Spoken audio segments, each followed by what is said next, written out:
ನಾನು ನಿಮ್ಮ ಅರ್ಥ ಪಾಲೆತ್ತಾ ಇದೆ. ಇವತ್ತು ನಾನು ಅಭಿನಯ ಗೀತೆ ಮಾಡಲಿಕ್ಕೆ ಹೋಗ್ತಾ ಇದ್ದೇನೆ. ಕನ್ನಡ ನಾಡಿನ ರನ್ನದರತನ ಕೇಳೋ ಕಥೆಯನ್ನ, ನಾ ಹೇಳೋ ಕಥೆಯನ್ನ, ಹೆಮ್ಮೆಯ ಪಡೆದ ಹೊಯ್ಸಳ ವಂಶ ಹುಟ್ಟಿದ ಕಥೆಯನ್ನ, ನಾಡನ್ನು ಕಟ್ಟಿದ ಕಥೆಯನ್ನ.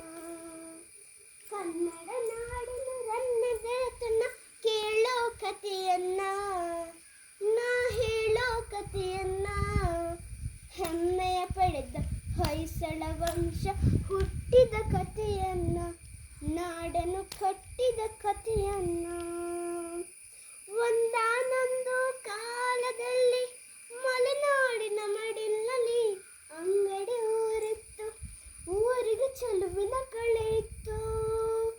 ಬೆಟ್ಟ ಗುಡ್ಡ ಸಾಲಿನಲ್ಲಿ ಹಸಿರಾಗಿರುವ ಬೀಡಿನಲ್ಲಿ ಒಣಸಿರು ಮೆರೆದಿತ್ತು, ಅಲ್ಲಿ ಶಾಂತಿಯು ನೆಲೆಸಿತ್ತು. ಪ್ರಕೃತಿಯೇ ಹೆಣ್ಣಾಗಿ, ಮನುಜಗೆ ಕಣ್ಣಾಗಿ, ಧರ್ಮವೇ ಮನೆಯಾಗಿ, ಮೌನವೇ ಮಾತಾಗಿ, ಅಕ್ಕರ ತುಂಬಿದ ಅಂಗಡಿ ಗ್ರಾಮದಿ ಆಶ್ರಮ ಹೊಂದಿತ್ತು, ಅದರಲ್ಲೂ ಗುರುಕುಲ ನಡೆದಿತ್ತು.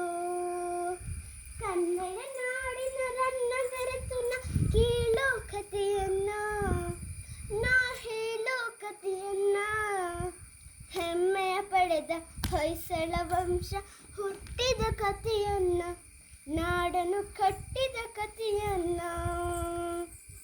ವೃಕ್ಷರಾಶಿಯ ನೆರಳಲ್ಲಿ ಸುದತ್ತಾಚಾರ್ಯರ ಸನ್ನಿಧಿಯಲ್ಲಿ ಪ್ರವಚನ ಸಾಗಿತ್ತು, ಧರ್ಮದ ಪ್ರವಚನ ಸಾಗಿತ್ತು. ವಾಸಂತಿಕೆಯ ದೇಗುಲದಲ್ಲಿ ಶ್ರದ್ಧೆಯ ಭಕ್ತಿ ಸಂಗಮದಲ್ಲಿ ಪೂಜೆಯು ನಡೆದಿತ್ತು, ಸಲನ ಪೂಜೆಯು ನಡೆದಿತ್ತು. ಒಮ್ಮೆಲೆ ಅಬ್ಬರದ ಸದ್ದೊಂದು ಕೇಳಿಸಲು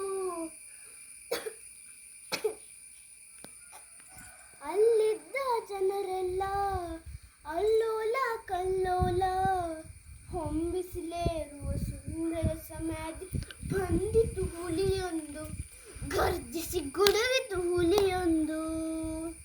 ಕನ್ನಡ ನಾಡಿನ ರನ್ನದರತನ ಕೇಳೋ ಕಥೆಯನ್ನ, ನಾ ಹೇಳೋ ಕಥೆಯನ್ನ, ಹೆಮ್ಮೆ ಪಡೆದ ಹೊಯ್ಸಳ ವಂಶ ಹುಟ್ಟಿದ ಕಥೆಯನ್ನ, ನಾಡನ್ನು ಕಟ್ಟಿದ ಕಥೆಯನ್ನ.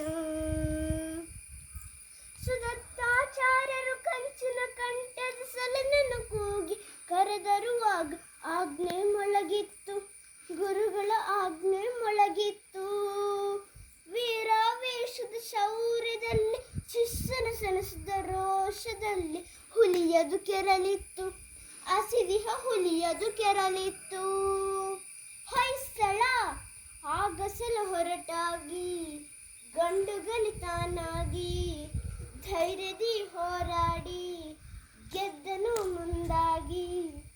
ಊರಿನ ವೀರನ ಮೆಚ್ಚುತ್ತ ಜನತೆ ಸಳನನ್ನು ಹರಸಿತ್ತು, ಕೆಚ್ಚಿದ ಸಳನನ್ನು ಹರಸಿತ್ತು. ಕನ್ನಡ ನಾಡಿನ ರನ್ನದರತನ ಕೇಳೋ ಕಥೆಯನ್ನ, ನಾ ಹೇಳೋ ಕಥೆಯನ್ನ, ಹೆಮ್ಮೆಯ ಪಡೆದ ಹೊಯ್ಸಳ ವಂಶ ಹುಟ್ಟಿದ ಕಥೆಯನ್ನ, ನಾಡನ್ನು ಕಟ್ಟಿದ ಕಥೆಯನ್ನ. ಹುಲಿಯನ್ನು ಕೊಂದ ವೀರನನ್ನು ಗುರುಗಳು ಆಗ ಹರಸಿರಲು ಕಟ್ಟಿದ ಸಲನು ರಾಜ್ಯವನ್ನು, ಅನುಪಮ ಹೊಯ್ಸಳ ರಾಜ್ಯವನ್ನು. ಹುಲಿಯನ್ನು ಕೊಲ್ಲುವ ಲಾಂಛನ ಹಿಡಿದು ಗದ್ದುಗೆ ಏರಿ ಆಳ್ವಿಕೆ ಮೆರೆದು ಚರಿತ್ರೆ ಮೊದಲಾಯಿತು, ಹೊಯ್ಸಳ ಚರಿತ್ರೆ ಮೊದಲಾಯಿತು. ಸಾಹಿತ್ಯ ತೇರಾಗಿ, ಶಿಲ್ಪಕಲೆ ನೂರಾಗಿ, ಸಂಗೀತ ಹೊನಲಾಗಿ, ಸಂಸ್ಕೃತಿ ತೌರಾಗಿ, ವೈಭವ ಸಾರುವ ಹೊಯ್ಸಳ ವಂಶ ನಾಡನ್ನು ಬೆಳಗಿತ್ತು, ಕನ್ನಡ ನಾಡನ್ನು ಬೆಳಗಿತ್ತು. ಕನ್ನಡ ನಾಡಿನ ರನ್ನದರತನ ಕೇಳೋ ಕಥೆಯನ್ನ, ನಾ ಹೇಳೋ ಕಥೆಯನ್ನ, ಹೆಮ್ಮೆಯ ಪಡೆದ ಹೊಯ್ಸಳ ವಂಶ ಹುಟ್ಟಿದ ಕಥೆಯನ್ನು, ನಾಡನ್ನು ಕಟ್ಟಿದ ಕಥೆಯನ್ನು. Thank you. ಇದು ಎಲ್ಲರಿಗೂ ಇಷ್ಟ ಆದರೆ ಸಬ್ಸ್ಕ್ರೈಬ್ ಮಾಡಿ.